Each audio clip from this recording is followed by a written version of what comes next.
I wanted to start off on the NSICOP report versus what we heard from Justice Hogue, and particularly because you chaired that committee, and your name was on that report that came out.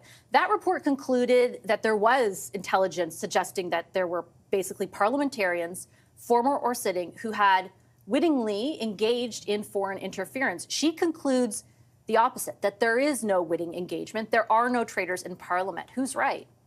Well, the first thing I want to say to Madam Justice Hogue is this is an incredible piece of work. This is a really, really good report. A great diagnosis of the challenge of foreign interference and a great series of recommendations for improvement. Look, there's not that much different between the report done by NSICOP. In fact, NSICOP did 3 foreign interference reviews, not 1, and on 2 separate occasions made similar comments. But what she's revealed is she said she's had much more access to more difficult obtained intelligence. So she had more time, more lawyers. Her mandate was different than the work that the review committee at NSICOP does. And another difference is this. At NSICOP, you have 11 parliamentarians. So they're quite steeped in the practice and the art of politics. This was a legal approach to the challenge. And I think taken together, they complement each other.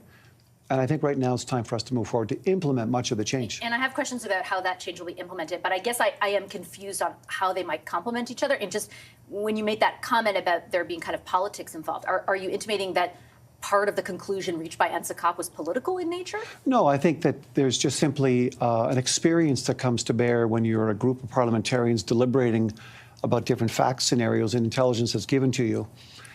She's had the benefit of perhaps additional information, as she says in her own review, information that was not brought to our attention at the time. But I don't think there's much daylight here at all between the 2 reviews. I think if you look at the bulk of the text, 90% of it is very similar, and the recommendations tend to be very overlapping. I would argue that the daylight is that there are people who read your report and your committee's report and concluded there were traitors sitting in Parliament, and that prospect existed for such a long time that there were MPs calling on the government to release names, to name names, versus hers, which is conclusive that there are not traitors in Parliament. I don't get how that's complementary. The word traitor never appeared in any NSICOP review. But she debunks the idea even that there are semi-witting or witting people. She says if they are involved in that, based on further evidence that she was able to review and the underlying evidence that you based your conclusions on, that she did not arrive at that conclusion. Yeah. I don't know if she went that far. I think she went as far as saying that there was behavior which was questionable. I think in that sense she's reaffirming a lot of the findings of the NSICOP review, but there is no indication at all. There never was an indication of the word